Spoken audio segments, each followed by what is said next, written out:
1950-এর দশকে MBBS পাশ করার পর সাউথ ইস্টার্ন রেলওয়ের উচ্চ বেতনের চাকরি প্রত্যাখ্যান করে গ্রামের মানুষের চিকিৎসায় ব্রতী হন। আজ 96 বছর বয়সে এসেও নিরলসভাবে একই কাজ করে চলেছেন বিশু ডাক্তার ওরফে সুকুমার চন্দ্র। যৎসামান্য ফিতে প্রায় 68 বছর ধরে দেখছেন রোগী। বয়সের কারণেও থেমে থাকেনি তার চিকিৎসা পরিষেবা। গ্রামের মানুষের কাছে তিনি ভগবান তুল্য।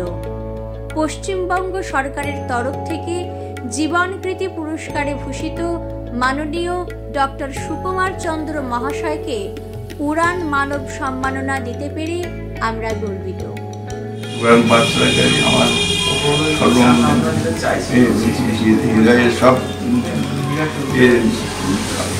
হৃদয় থেকে আশীর্বাদ করি যেন তোমরা আরো বড় হও, আরো ভালো করে, আরো বিস্তৃতভাবে কাজ চালিয়ে যাও, যেন পশ্চিমবঙ্গে, সারা পশ্চিমবঙ্গে তোমাদের নাম ছড়িয়ে